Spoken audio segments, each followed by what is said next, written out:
Millionaire husband betrays pregnant wife for mistress. 5 years later, karma strikes back, and he was crying with regret, but the morning sun painted golden streaks across the mahogany floors of the Sterling mansion, a $20 million testament to success perched in the most coveted corner of Beverly Hills.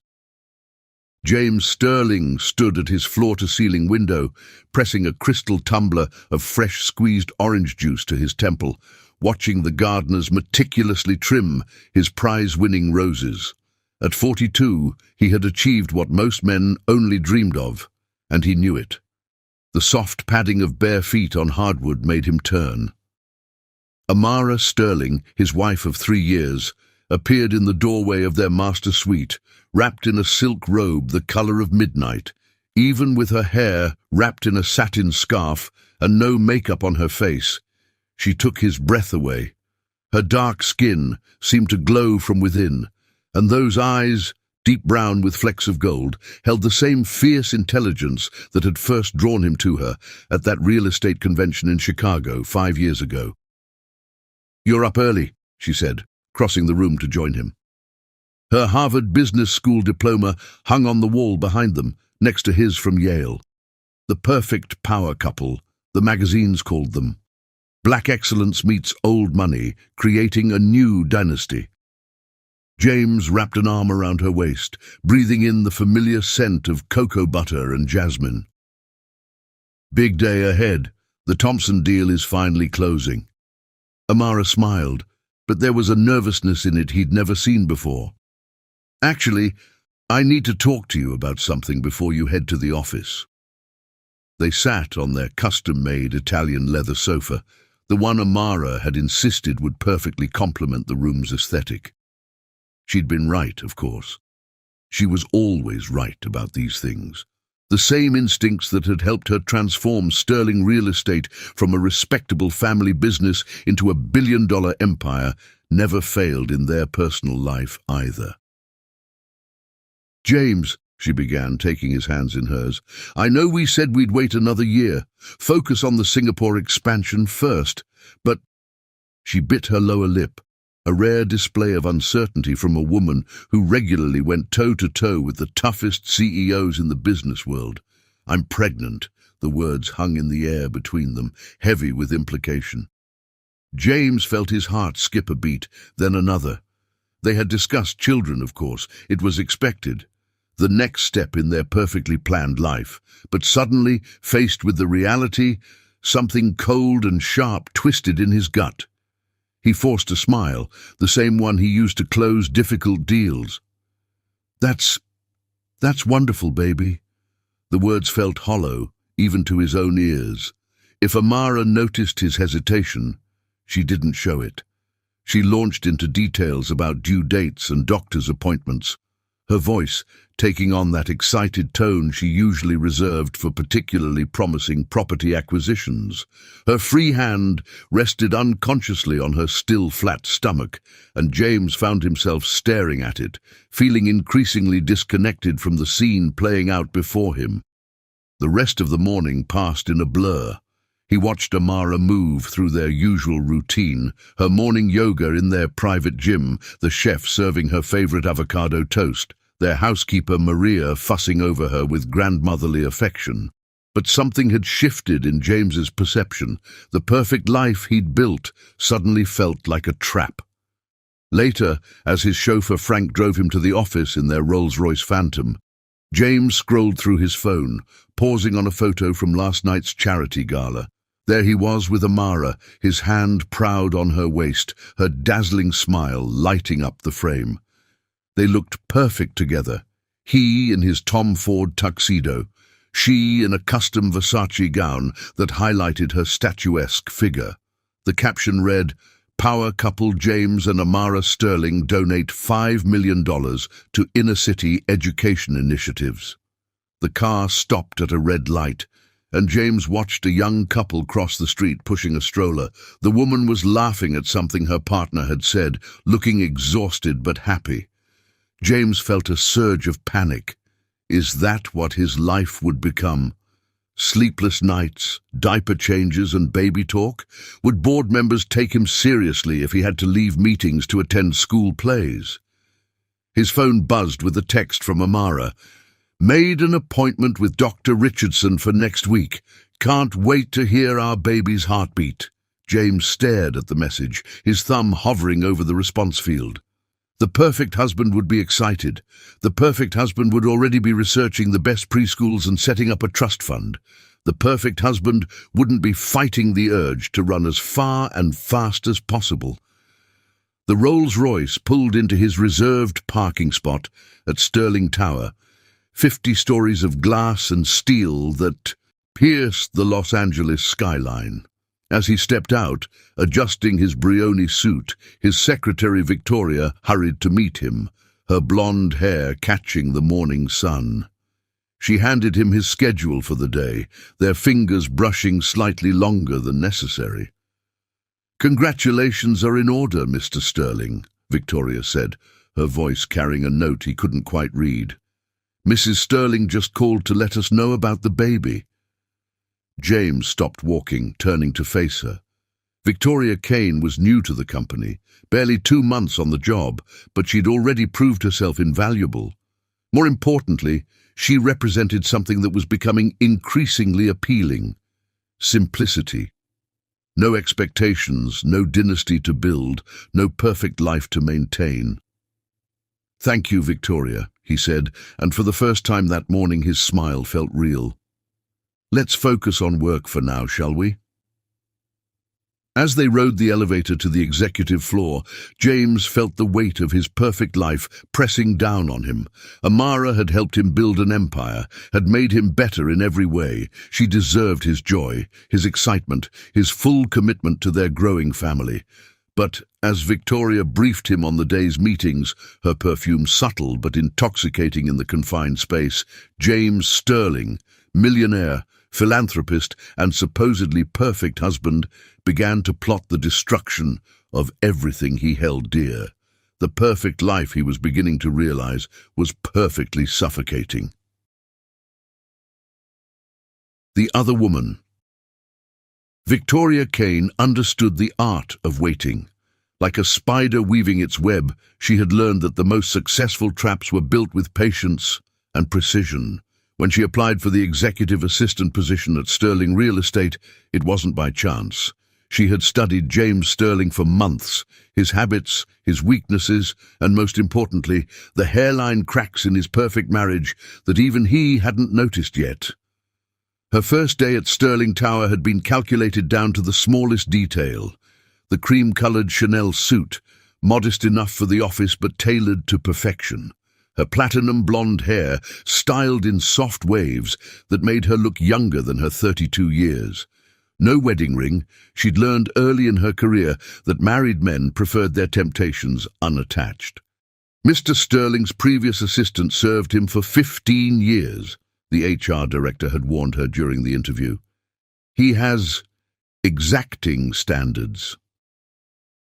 Victoria had simply smiled, confidence radiating from her glacier blue eyes. "I look forward to exceeding them."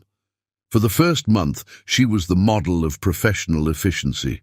She arrived 15 minutes before James each morning, having memorized his coffee preferences: black, 2 sugars, but switched to green tea after lunch. She anticipated his needs before he voiced them, managed his calendar with military precision, and most importantly, she listened. She listened when he complained about board meetings running long. She listened when he grumbled about charity galas eating into his weekends. And she especially listened during those quiet moments when he stared out his office window, sighing about the weight of expectations. The news of Amara's pregnancy was the opportunity she'd been waiting for. She watched James that morning, noted how his hands trembled slightly when he picked up his phone, saw the panic flash across his face when he thought no one was looking. Victoria had played this game enough times to recognize a man on the verge of a crisis. "You seem tense, Mr. Sterling," she said one evening, placing his usual afternoon tea on his desk. The office was quiet, most employees having left for the day. "Is everything all right?" James looked up, dark circles under his eyes betraying his lack of sleep. "Just business," he lied. But Victoria noticed how his wedding ring felt heavy on his finger, how he kept twisting it unconsciously. "Of course," she replied, turning to leave. Then, as if it were an afterthought, "My father was the same way when my mother was pregnant with me. Sometimes I think men process these changes differently than women expect them to." She saw the relief flood his features. Finally, someone who understood. It was the first crack in his armor, and Victoria knew exactly how to widen it. Over the next few weeks, she became his confidant. Small comments here and there, always careful, always seemingly innocent. "Mrs. Sterling called about the doctor's appointment again," she would say, her tone carrying just a hint of sympathy for his obvious reluctance. She started staying late when he did, ordering dinner when meetings ran long. She laughed at his jokes, asked his opinion on matters that made him feel important, and most crucially, she never pressured him about anything. She became his escape. While Amara's morning sickness kept her home more often, Victoria stepped up to accompany James to business lunches and client meetings. She wore subtle perfume that reminded him of his college days, before responsibility and expectations weighed him down. She dropped casual mentions of her past relationships, all with powerful men, all ended because she valued her independence too much. "I could never trap a man like that," she said one night, after 3 fingers of scotch had loosened James's tongue, and he'd confessed his fears about fatherhood. "Children should be wanted by both parents, don't you think?" The words hung in the air between them, dangerous and intoxicating. James stared at her then, really stared, as if seeing her for the first time. Victoria held his gaze, letting him see what she wanted him to see. Freedom, excitement, no expectations. The first touch was accidental, their hands brushing as she handed him a file. The first real kiss happened during a late-night strategy session, both of them poring over contracts, the city lights twinkling below. Victoria pulled away first, playing the part of the conflicted other woman perfectly.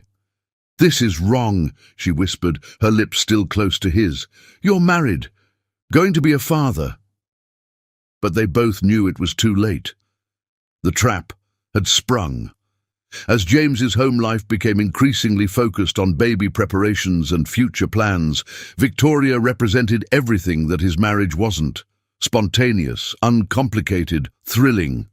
She never mentioned Amara's name, but she made sure James felt the contrast every day. Where Amara was now focused on organic prenatal vitamins and baby-proofing plans, Victoria took James to underground jazz clubs and reminded him of the man he used to be. She watched with calculated satisfaction as he began taking longer lunches, making excuses to stay at the office late. She saved their text messages, kept receipts from their business dinners, documented every indiscretion with the precision of someone who knew such evidence might prove useful one day. The pregnancy seemed to accelerate her timeline. At 7 months, Amara was radiant, her success as a businesswoman now amplified by the glow of impending motherhood. The office buzzed with excitement about the baby, about the perfect power couple's perfect next chapter. Victoria chose this moment to strike. "Maybe we should end this," she said one evening, tears glistening in her eyes. "I can't bear to be your secret anymore. I'll hand in my resignation tomorrow." The panic in James's eyes told her she had won. Within 24 hours, he was planning how to leave his wife, convinced that it was his own idea. Victoria listened patiently as he rationalized his choices, nodding sympathetically as he convinced himself that leaving Amara was an act of kindness. Better to end it now than live a lie. The night before the company gala, Victoria laid out her final piece. "If you're really sure about us," she whispered, "prove it. No more hiding."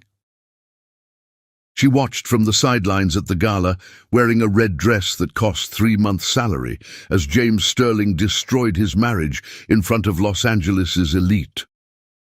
As Amara fled the ballroom, Her pregnant figure dignified even in heartbreak, Victoria allowed herself a small smile. The spider had finished her web, and her prey had willingly flew right into it. Little did James know that Victoria had already begun browsing his private banking information, cataloguing his assets, and planning the next phase of her conquest. After all, becoming the other woman was just the beginning of her plan. The real prize would be becoming the next Mrs. Sterling and taking everything that had once belonged to Amara. The public humiliation. The Sterling Real Estate Annual Gala had always been the crown jewel of Los Angeles's corporate social calendar. This year, the grand ballroom at the Biltmore Hotel dripped with white orchids and crystalline chandeliers, each table adorned with hand-calligraphed place cards and vintage champagne worth more than most people's monthly salary.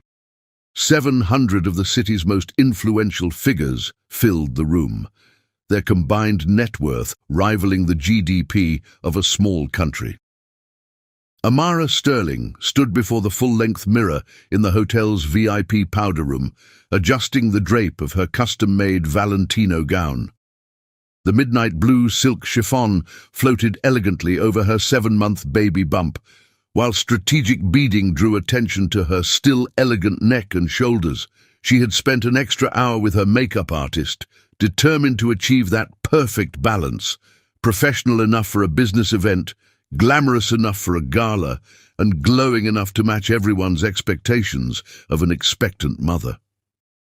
"You look absolutely radiant," said Margaret Chen, her closest friend and head of Sterling's Asian operations. But Amara caught the worried glance Margaret threw at her reflection. "James has been distant," Amara admitted, voicing what they both knew. "But tonight's important for the company. The Morrison contract alone could—" "Forget the Morrison contract," Margaret interrupted. "Have you talked to him about—" A discreet knock at the door cut her off. "Mrs. Sterling?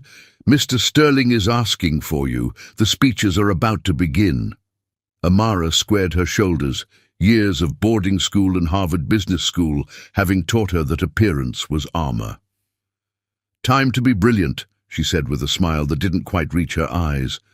The ballroom hummed with the particular energy of old money mixing with new ambitions. Amara moved through the crowd with practiced grace, accepting congratulations on both the company's record-breaking year and her pregnancy. She was, as Forbes had recently declared her, the face of modern corporate America, brilliant, beautiful, and seemingly capable of having it all. She spotted James at the main table, his tuxedo impeccably tailored, his posture radiating the confidence of a man at the height of his power. But something was off. The scotch in his hand was at least his third of the evening, and his smile had that brittle quality she'd started noticing lately. Victoria Kane stood nearby, wearing a red dress that pushed the boundaries of professional propriety. Amara noticed how the younger woman's eyes followed James's every movement. But she pushed the observation aside. She had more important things to focus on tonight. "Ladies and gentlemen," the MC announced, "please welcome to the stage the man of the hour, Mr. James Sterling." The applause was thunderous. James rose, straightening his bow tie. As he passed Amara, she reached for his hand, a gesture they'd shared at every gala for the past 3 years. He walked past without seeming to notice. Thank you," James began, his voice carrying that slight echo that expensive sound systems produce. "Sterling Real Estate has had an extraordinary year." Amara listened with growing unease as James departed from their carefully prepared speech. His words were slightly slurred, his usual polish showing dangerous cracks. "Success," he continued, swaying slightly. "Success comes at a price, doesn't it? We all pretend. We all wear masks. Tonight, I'm taking mine off." The room fell silent. Even the waiters stopped moving, sensing the shift in atmosphere. "My wife," James gestured toward Amara, making every eye in the room turn to her. My brilliant, perfect wife. She's given me everything a man could want, including apparently a child. Amara felt her blood run cold. Margaret's hand found hers under the table, squeezing tight. But perfection, James laughed, a hollow sound. Perfection is exhausting. And sometimes a man needs more than perfection. Sometimes he needs truth. Victoria Kane stepped forward, her red dress a slash of color against the white orchids. James's face transformed as he looked at her, showing more emotion than he'd displayed in months. The truth is, his voice dropped, intimate despite the microphone. I've found something real, something that isn't built on expectations and obligations. Victoria Dot. The gasps were audible. Phones appeared in hands throughout the ballroom, social media vultures ready to feed on the unfolding drama. And the baby? James continued, his words now aimed directly at Amara like poisoned darts. Well, timing is a funny thing, isn't it? All those late nights at the office, all those business trips. The insinuation hung in the air like smoke. Amara felt the baby kick, a sharp reminder of the innocent life caught in this nightmare. She rose slowly, her hand resting protectively over her stomach. The room was so quiet you could hear the ice melting in abandoned glasses. Hundreds of eyes watched, hundreds of phones recorded as Amara Sterling faced the public destruction of her marriage. James, her voice was clear, carrying to every corner of the silent room, you're drunk, and you're making a mistake that you'll regret for the rest of your life. She turned to Victoria, who had the audacity to smirk. As for you, Ms. Kane, I suggest you enjoy this moment. It's the last time you'll be welcome in any boardroom in this city. With the same grace she'd used to close billion-dollar deals, Amara walked toward the exit. Her heel caught on the hem of her gown, but she didn't stumble. She would not give them the satisfaction. Behind her, chaos erupted. Margaret was shouting at James. Board members were huddled in urgent conversation. Someone was crying, probably James's mother, who had always treated Amara like the daughter she never had. The valet brought her car in record time, likely having watched the scene unfold on social media in real time. As her driver held the door, Amara finally allowed her hands to shake. Her phone buzzed continuously. CNN, Bloomberg, every business journal in the country wanting a statement. Already she could see the headlines. Sterling empire crumbles, corporate power couples public split. Pregnant executive humiliated. At company gala, Sterling's other woman, who is Victoria Kane, but they didn't matter. What mattered was the life growing inside her, the empire she'd helped build, and the dignity she refused to lose. Tomorrow she would call her lawyers. Tomorrow she would protect what was hers. Tomorrow she would begin again. Tonight, though, as her car glided through the Los Angeles streets, Amara Sterling allowed herself one moment of pure, private grief for the life she'd thought she had and the man she'd thought she knew. Her phone buzzed one final time, a message from Margaret. He just fired anyone who walked out after you. Half the board is gone. He's lost his mind. Amara turned off her phone. In the quiet darkness of the car, her baby kicked again, stronger this time. She placed both hands on her stomach and whispered, "It's just you and me now, little one. And we're going to be extraordinary." Rock bottom.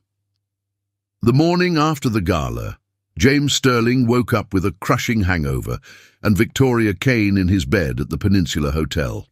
His phone showed 78 missed calls, 143 text messages, and countless email notifications. The Wall Street Journal's headline glared at him. Sterling real estate in freefall, stock drops 30% after CEO's public meltdown. "Make them all go away," he groaned, pulling a pillow over his face. Victoria stretched beside him, cat-like and satisfied. "That's the thing about scandals, darling," she purred, scrolling through her own phone. "They don't go away. They evolve. By noon, the damage assessment began rolling in.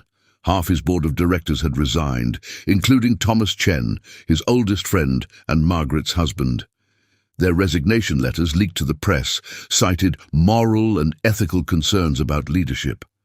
3 major pension funds had already divested their holdings, and the Morrison contract, worth $500 million, was officially dead. "Let them leave," James declared, pouring himself a breakfast scotch in the hotel suite. "We'll build something new, something that's truly mine." Victoria watched him with calculating eyes as she slipped into a hotel robe that cost more than most people's rent. "Of course we will, darling. But first, we need to deal with your previous obligations." Those obligations became clear when James's personal attorney, Richard Goldman, arrived looking like he hadn't slept. "She's filing for divorce," Richard announced without preamble. "And James, it's not good." The prenuptial agreement, which James had once bragged about to his golf buddies, had a morality clause. Public infidelity meant it was void. Amara's lawyers were going for blood, half of everything, plus punitive damages for emotional distress and damage to her professional reputation. "She can't do this to me," James sputtered. "I built this company." Richard's laugh was hollow. "You built it?" "James, every major client contract for the past 3 years has Amara's fingerprints all over it. The Asian expansion, her relationships, the Sustainable Development Initiative that tripled our West Coast presence. Her idea. Hell, even the banks prefer dealing with her." "Then we'll fight it," Victoria interjected smoothly, her hand possessive on James's shoulder. "Everyone loves a good courtroom drama." Richard looked at her with undisguised contempt. "A courtroom drama where a wealthy man abandons his pregnant wife for his secretary. In this political climate, we'll be crucified." The next few days became a blur of crisis management meetings and damage control attempts. James moved Victoria into the Beverly Hills mansion, ignoring the way Maria, the housekeeper of 15 years, quit on the spot. Victoria immediately began redecorating, which meant removing every trace of Amara's presence. The press camped outside their gates, hungry for more drama. They got it when Victoria appeared wearing Amara's favorite Van Cleef & Arpels necklace, a first anniversary gift that had been featured in Vogue's Power Couples spread. "You went through her jewelry?" James asked, the scotch in his hand doing little to dull his growing unease. Victoria shrugged, admiring herself in the mirror. "She left it behind, darling, just like she left you." But it was Amara's office that truly showed James what he'd lost. He walked in a week after the gala to find it completely empty. Every file, every contract, every piece of institutional knowledge she'd accumulated over their years together, gone. Legal, yes, but devastating. The exodus continued. Clients who'd been with Sterling Real Estate for generations suddenly needed fresh perspectives. Young talents he'd personally recruited sent polite emails about pursuing other opportunities. Even his own mother refused to take his calls. Victoria's spending, meanwhile, reached spectacular levels. She hired a personal stylist, ordered a fleet of new cars, and began planning extensive renovations to every property James owned. "We need to show them we're untouchable," she explained, waving away his concerns about cash flow. "Image is everything." But image couldn't stop the bleeding. By the end of the first month, Sterling Real Estate stock had lost 60% of its value. The board, now stacked with Victoria's recommended replacements, pushed through increasingly desperate measures. They laid off long-time employees, sold off profitable divisions at fire sale prices, and took on high-interest debt to maintain liquidity. James watched it all through a haze of expensive scotch and sleeping pills. He fired anyone who mentioned Amara's name, surrounded himself with yes-men, and tried to convince himself that this was the freedom he'd wanted. The final blow came during a late-night drinking session in his home office.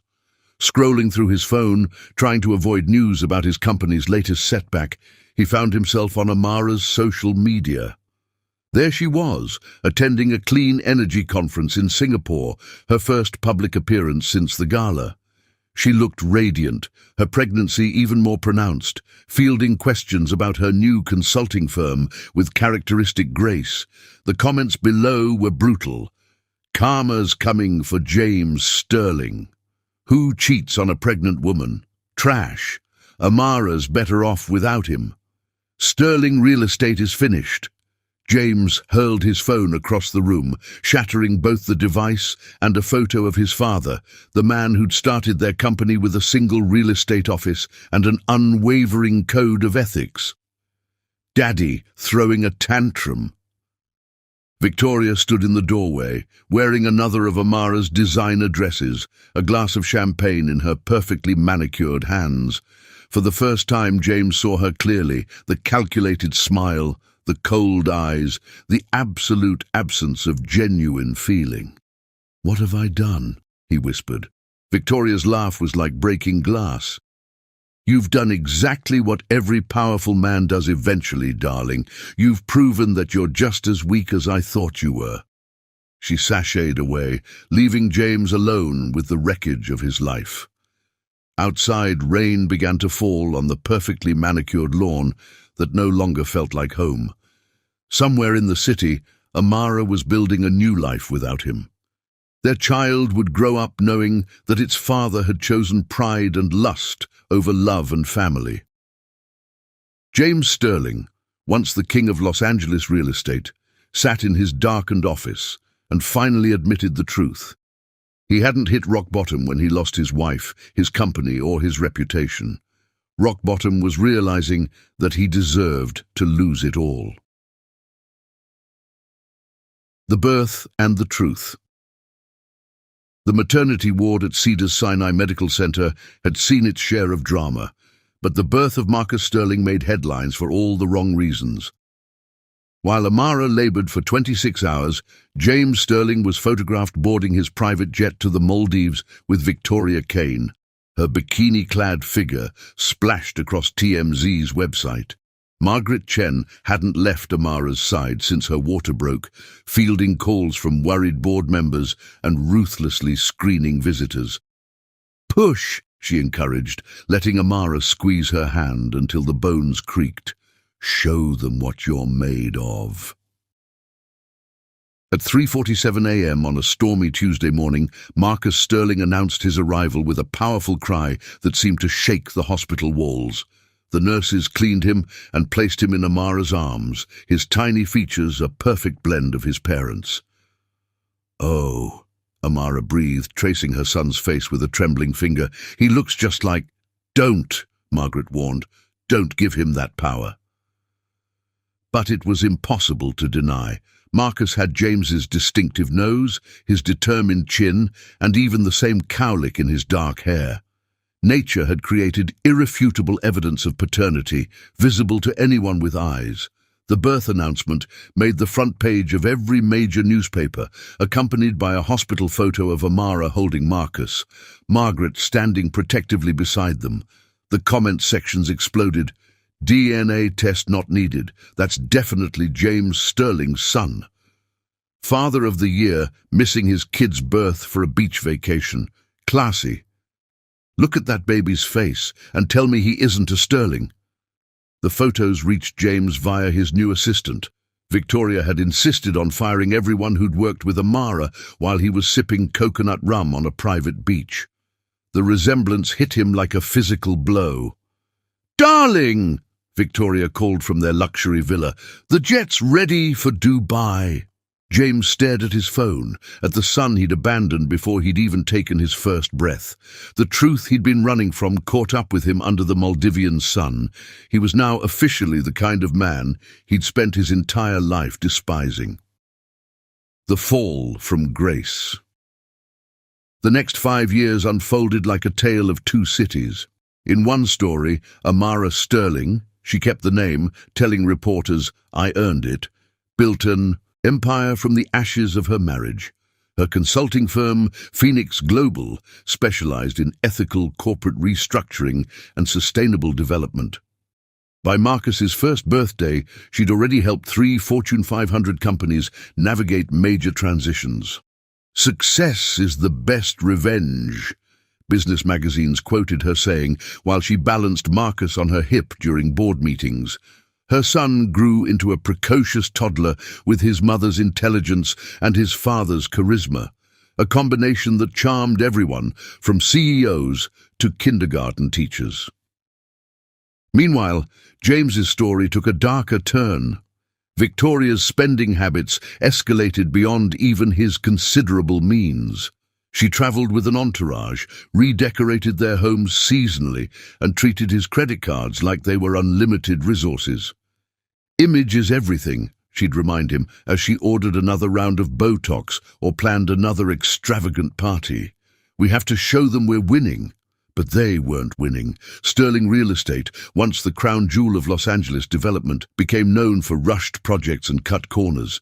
Victoria's recommended board members pushed for quick profits over sustainable growth. Environmental violations piled up. Safety regulations were treated as optional. The first lawsuit came from a family in one of their new developments. Toxic materials had been used to cut costs. Then another, and another. James watched his father's legacy crumble while Victoria distracted him with endless trips and parties. His drinking, once confined to evening scotch, began earlier each day.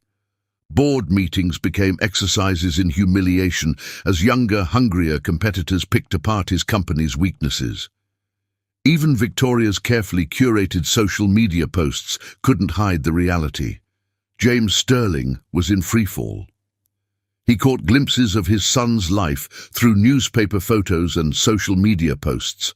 Marcus's first steps, captured during a charity event where Amara received a humanitarian award.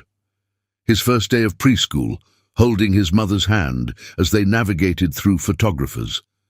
His 4th birthday party at the Natural History Museum, surrounded by adoring guests while Amara watched proudly. Each milestone was a dagger to James's heart, each photo a reminder of what he'd thrown away. He began following Amara's career obsessively, reading every interview, watching every speech. She never spoke ill of him publicly, which somehow made it worse. "Your son's trust fund," his accountant ventured during a particularly dire financial review. "It's been depleted." "What?" James looked up from his drink. "That's impossible. I set it up the day after." "Ms. Kane had you sign some transfer papers last month," the accountant said carefully. "She said it was for a real estate investment in Dubai." The revelation sparked the first real fight between James and Victoria. It ended with her throwing a baccarat crystal vase at his head and him discovering she'd been funneling money to offshore accounts for years. "You didn't think I was actually in love with you?" She laughed, her true nature finally fully exposed. "You were a Mark, James, a rich, pathetic Mark, who was so afraid of responsibility that he threw away everything good in his life. You deserve this." She left him that night, taking the artwork, the cars, and what remained of his dignity. The prenup she'd insisted they sign, it turned out, heavily favored her in case of infidelity on his part. As year 5 of his self-imposed exile from decency approached, James Sterling hardly recognized himself in the mirror. His once sharp suits hung loose on his frame, his hair had gone prematurely grey, and his eyes held the haunted look of a man who'd lost his soul. One morning, nursing another hangover, he opened the Wall Street Journal to find Amara on the cover. The headline read, "Phoenix Rising, How Amara Sterling Revolutionized Corporate Restructuring." The article praised her innovative approaches, her commitment to ethical business practices, and her ability to balance single motherhood with running a billion-dollar consultancy. A quote from Marcus, now 5 years old, appeared in the article's conclusion. "My mommy fixes broken companies and helps people keep their jobs. She's a superhero." James closed the paper, walked to his home office, and for the first time in 5 years, allowed himself to cry for everything he'd lost, and for the man he should have been. The revelation. On Marcus's 5th birthday, James Sterling stood across the street from the Natural History Museum, watching through the decorative iron fence as caterers unloaded dinosaur-themed party supplies. His Mercedes, once gleaming and proud, now sat dusty in the parking lot, a fitting metaphor for his fallen status. He hadn't been invited, of course. The restraining order Amara's lawyers had secured after his drunken attempt to see Marcus last Christmas made sure of that. But he couldn't. Stay away. Not today. From his vantage point, he could see the museum's entrance hall transformed into a prehistoric wonderland, complete with a towering T-Rex skeleton draped in birthday banners. "Happy birthday, Marcus," read the custom sign in Amara's elegant event planning style. Even from a distance, James could see how she'd maintained her impeccable attention to detail. Every balloon, every decoration coordinated perfectly with the museum's dignified atmosphere, while still capturing the magic of a 5-year-old's birthday party. The guests began arriving, not the usual crowd of kindergartners and harried parents, but a who's who of Los Angeles society. Federal judges carried wrapped presents, tech billionaires helped their children out of Teslas, and even the mayor made an appearance. This wasn't just a birthday party, it was a statement about which Sterling commanded respect now. "Mommy, look! A real dinosaur!" James's heart stopped at the sound of that voice. Marcus burst through the museum doors onto the front steps, wearing a junior paleontologist outfit complete with a pith helmet that was slightly too big for him. James gripped the fence, his knuckles white, drinking in every detail of his son's appearance. The boy was tall for his age, with James's height but Amara's natural grace. His skin was a perfect blend of both parents, and his smile, God, that smile was pure Amara, full of joy and intelligence. Marcus bounced on his toes as he pointed out various dinosaur facts to his guests, his extensive vocabulary betraying both his mother's Harvard genetics and her devotion to his education. "That's the Tyrannosaurus Rex," Marcus explained to a younger child with professorial authority. "But don't worry, it's been extinct for 65 million years. My mummy says knowledge makes fear go away." Amara appeared behind him, resplendent in a sage-green dress that made her look like she'd just stepped off a magazine cover. 5 years had only enhanced her beauty, adding a mature confidence that came from rebuilding her life on her own terms. She knelt beside Marcus, her hand gentle on his shoulder as she helped him welcome his guests. "Remember what we talked about?" she asked him softly. But James could still hear her words carry across the quiet morning air. Marcus nodded solemnly. "Everyone has different circumstances, so we don't brag about our party. We just make sure everyone has fun and learns something cool about dinosaurs." "That's my boy," Amara smiled, straightening his helmet. "Now should we go see if the fossil exhibition is ready?" "Yes," Marcus cheered, then turned to his little group of friends. "Did you know they have a real velociraptor claw? My mommy helped the museum get it. She says just because something is broken doesn't mean it's not valuable anymore." The double meaning of those words hit James like a physical blow. He watched as Amara led the children inside, her natural leadership evident in how both kids and adults gravitated toward her. Through the museum's glass doors, he could see the party taking shape.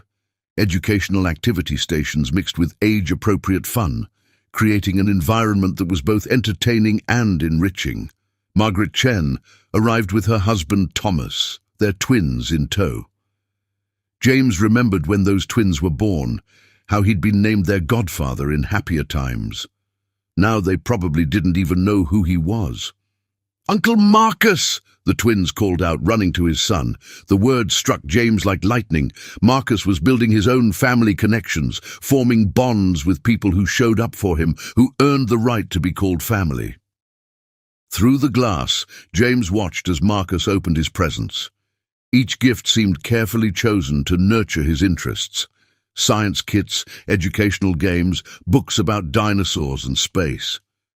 The boy's face lit up with genuine appreciation for each one, always remembering to thank the giver with the impeccable manners Amara had instilled. "Would you like a picture, sir?" A security guard had approached, noticing James's prolonged presence. "I'm going to have to ask you to move along." James stepped back, his expensive shoes scuffing against the sidewalk. In that moment, watching his son celebrate without him, the full weight of his choices crashed down upon him. He hadn't just lost his wife and child, he'd lost the chance to be part of shaping a remarkable human being. Through the fence, he could hear Marcus's laughter mixing with the excited chatter of his friends. The boy was explaining the difference between herbivores and carnivores to his captivated audience, his small hands gesturing enthusiastically as he spoke. Every movement, every expression showed glimpses of the exceptional man he would become, guided by Amara's wisdom and strength. James turned away, his vision blurring. He'd spent 5 years blaming others, Amara for being too perfect, Victoria for her manipulation, the board for their desertion, but standing here watching the joy he could have been part of, the truth finally broke through his walls of denial. He'd had everything. A brilliant wife who challenged him to be better, a child who would have looked up to him with those bright, curious eyes, a legacy that could have meant something real, and he'd thrown it all away for what? Cheap thrills with a con artist, freedom from responsibilities that now seemed like precious privileges? As James walked back to his car, Marcus's voice carried one last time across the morning air. "Mommy, did you know T-Rex families stayed together their whole lives? They protected each other." That simple fact, delivered in his son's innocent voice, became the final revelation James needed. He'd failed at the most basic instinct nature had programmed into even the fiercest predators, the drive to protect and cherish one's family. Sitting in his car, watching party balloons dance against the museum's stone facade, James Sterling finally understood that his rock bottom hadn't been losing his money, his company, or even Victoria's betrayal. Rock bottom was realizing that his 5-year-old son knew more about loyalty, love, and family than he'd learned in 47 years of life. And for the first time since everything fell apart, James felt something new stir in his heart. Not self-pity or regret, but a desperate, burning desire to become the kind of man who deserved to be part of that little boy's life, even if it took the rest of his life to prove it. The long road to redemption. James finally understood that no amount of money could fix what he'd broken. He sent Victoria packing, got sober, and started the humbling process of making amends. Amara didn't make it easy, nor should she have. But when he proved, month after month, that he'd changed, she allowed him short visits with Marcus. James learned that redemption isn't found in grand gestures or quick fixes, but in the patient rebuilding of trust, one small act of genuine repentance at a time. While their romantic relationship was over forever, they slowly forged a different kind of bond, one built on the shared love for their son and the wisdom that comes from painful lessons learned too late. The first year was the hardest. Each supervised visit with Marcus felt like walking on eggshells, the weight of his past mistakes hanging heavy in the air.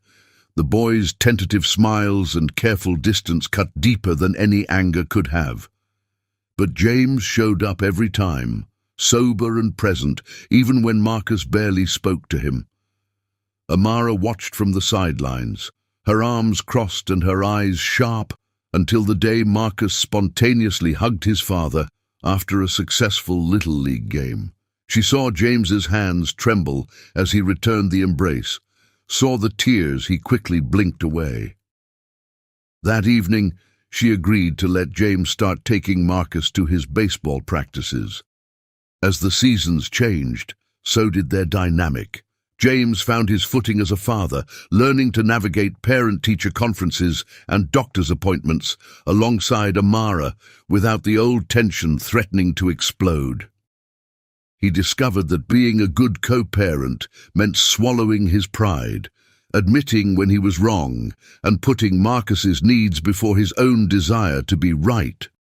When Marcus turned 13, he asked about the past, the real story, not the sanitized version. Over dinner at their favorite diner, James laid his failures bare, answering his son's questions with unflinching honesty. The bottle became more important than anything else, he admitted, watching Marcus push French fries around his plate. I hurt people I loved because I couldn't face who I'd become. Getting sober wasn't just about stopping drinking, it was about becoming someone worth trusting again. Marcus nodded slowly, processing. Mom says you're not the same person anymore. Your mother, James replied carefully, is one of the strongest people I know. She protected you when I couldn't protect myself.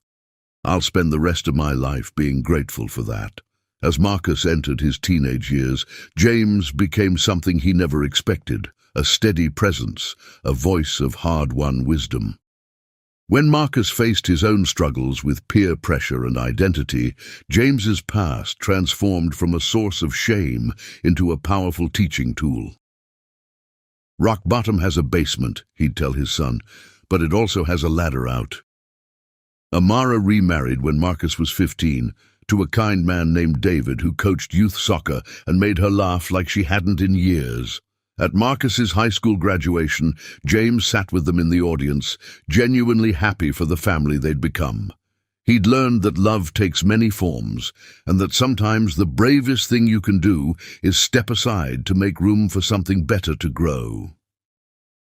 Years later, when Marcus had children of his own, they called James Grandpa and Amara Grandma without any awkwardness or explanation needed. The past hadn't been erased. It had been transformed like coal under pressure into something unexpectedly precious. A family bound not by traditional structures, but by the harder, more durable ties of forgiveness, understanding, and grace. James never did remarry. Instead, he found purpose in running a recovery program at the local community center, sharing his story with others, wrestling their own demons. Sometimes, on quiet evenings, he'd look at old photos and feel not regret, but gratitude. He hadn't lost everything after all. He'd just had to learn, painfully and patiently, that love was less about possession and more about presence, less about perfection and more about persistence. And in the end, that was redemption enough.